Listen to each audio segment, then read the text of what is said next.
দানেশ্বর লেনে মহা ধুমধামে রামনবমী শোভাযাত্রা। শ্রীরামকৃষ্ণের কথায় তিনি কলিযুগের ভগবান। তার নাম গানের আরাধনায় দেহ মন শুদ্ধ হয়। সেই ভগবান শ্রীরামের জন্মতিথি উপলক্ষে দেশ জুড়ে মহা ধুমধামের সাথে উদযাপিত হল পবিত্র রামনবমীর উৎসব। দানেশ্বর লেনে রামনবমীর পূজা কমিটির উদ্যোগে সমাজের বিভিন্ন স্তরের মানুষ এই শুভ উপলক্ষে বিশেষ শোভাযাত্রা, মন্দিরের পূজা অর্চনা এবং সাংস্কৃতিক অনুষ্ঠানের আয়োজিত হয়। দানেশ্বর লেন রামনবমী পূজা কমিটির উদ্যোগে আয়োজিত এই মহোৎসব বিশেষ পূজা, ভজন সভা এবং ধর্মীয় আলোচনা অনুষ্ঠিত হয়। উৎসবের অন্যতম আকর্ষণ হল বিশাল শোভাযাত্রা। সেখানে রথে সুসজ্জিত ভগবান রাম, দেবী সীতা, লক্ষ্মণ এবং হনুমানের প্রতিমা শহরের প্রধান প্রধান পথ দিয়ে পরিক্রমা করবে। ভক্তরা ভজন ও কীর্তন পরিবেশিত হয়। সুষ্ঠু ও নির্বিঘ্ন উৎসব আয়োজনে লক্ষ্যে স্থানীয় প্রশাসনের সহযোগিতায় নিরাপত্তা, ভিড় নিয়ন্ত্রণ ও যানবাহনের ব্যবস্থাপনা ছিল। ভক্তদের মধ্যে প্রসাদ বিতরণ হয়। ভগবান রামের ন্যায়নীতি প্রসঙ্গে বলেন উদ্যোক্তা কমিটির সভাপতি ও প্রাক্তন নৌসেনা আধিকারিক বরুণ কুমার বারিকদা। এই দিন রামনবমী শোভাযাত্রার সূচনা করেন রাজ্যসভার সাংসদ শ্রমিক ভট্টাচার্য ও রামনবমী কমিটির চেয়ারম্যান বিপ্লব মণ্ডল। এছাড়া উপস্থিত ছিলেন প্রধান অতিথি গৌরাঙ্গ ভট্টাচার্য সহ আরও বিশিষ্টবর্গ। প্রচলিত পুজো পার্বণের পাশাপাশি সুখেন্দ্র গোস্বামীর উদ্যোগে সাংস্কৃতিক কার্যক্রম যথা রামলীলা, নাট্য অনুষ্ঠান, শাস্ত্রীয় নৃত্য ও লোকসঙ্গীত এই দিন পরিবেশিত হয়। আমাদের ধর্মটাকে গান্ধার ধর্ম বললেন অশান্তির আশঙ্কা আছে, কিন্তু হিন্দু বাঙালির রাজনৈতিক সচেতনতা, তাদের শ্রদ্ধা আজকে মুখ্যমন্ত্রীর সমস্ত আশঙ্কাকে এবং চক্রান্তকে পরাজিত করেছিল। তৃণমূল কংগ্রেসের তরফ থেকে এবার রামনবমী পালন করা হচ্ছে, এর আগে দেখা যায়নি, কি বলবেন, কি মন্তব্য করবেন? এর কোথায় রাম, কোথায় তৃণমূল কংগ্রেস? রাম তো প্রত্যেকে যার যে ইচ্ছা নেবে পড়ুন না ভাইয়া। সবাইকে রামের পায়ের তলায় আসতে হবে। রামময় হয়ে যাবে ভারত। ভারতই রাম, রামই ভারত। একটু বুঝতে দেরি হয়েছে, তাই কম লোক নেমেছে, পরে বুঝতে পারবে আরও লোক নামবে।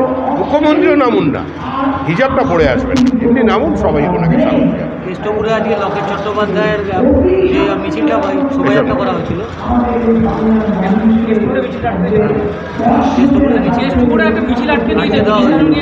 অনেক জায়গায় তো মিছিল আটকে, যেই তো আমাদের বিশ্ব হিন্দু পরিষদের যে মিছিল, সেখানে প্রত্যেকের আইডেন্টিটি কার্ড নিয়ে মিছিল করতে হচ্ছে। তা রামের দেশে রামের মিছিলে আধার কার্ড লাগছে, তো রামের তো আধার কার্ড ছিল না, ভোটার লিস্টের নামও ছিল না, প্যান কার্ডও ছিল না। ওগুলো ছাড়া যখন রাম ছিলেন তখন তাদের যে শ্রদ্ধা জানাচ্ছে তারাও ওইভাবেই জানাবে। রামের হাতে তীর ধনুক ছিল, সাঁকড়াইলের মিছিলে মহিলাদের হাতে তলোয়ার ছিল।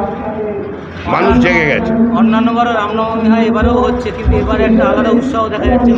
উৎসাহ উদ্দীপনা বাড়বে, কমবে না।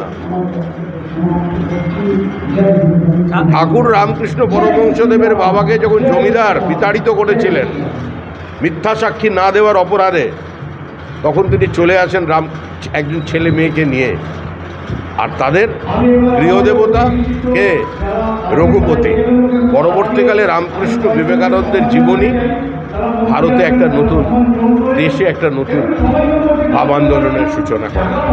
রামকে বাদ দিয়ে পশ্চিমবঙ্গ নয়, কিন্তু আমাদের এখানে রামচরিত মানুষ লেখার 100 বছর আগে এখানে রামায়ণ লেখা হয়ে গেছে। আগেও ছিল, সেই আবেগকে চেপে রাখা হয়েছিল বা লোককে জানতে দেওয়া হয়নি, লোক জানেনি।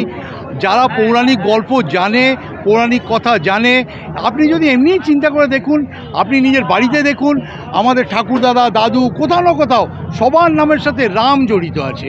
আর এটা ছাড়াও আপনি দেখুন, আমাদের এইখানে একটা লঞ্চঘাট আছে রামকৃষ্ণপুর, আমাদের এখানে একটা রেলওয়ে স্টেশন রামরাজাতলা, একটা শহর শ্রীরামপুর।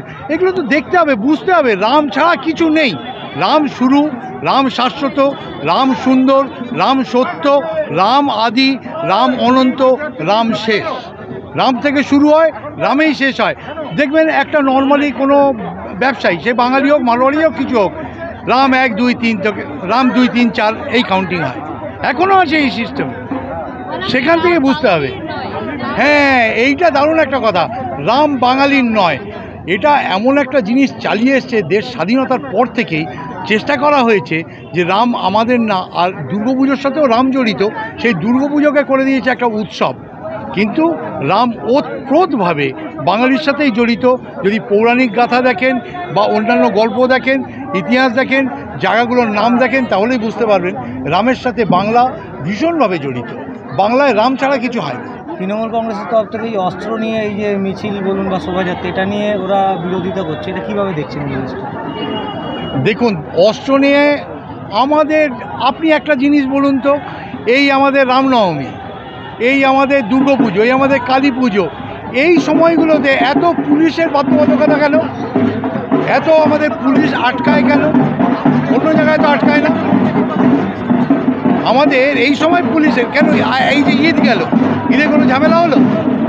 কোনো ঝামেলা নেই, ঈদ সুন্দরভাবে চলে গেল, তাহলে আমাদের এতে অসুবিধা হবে কেন?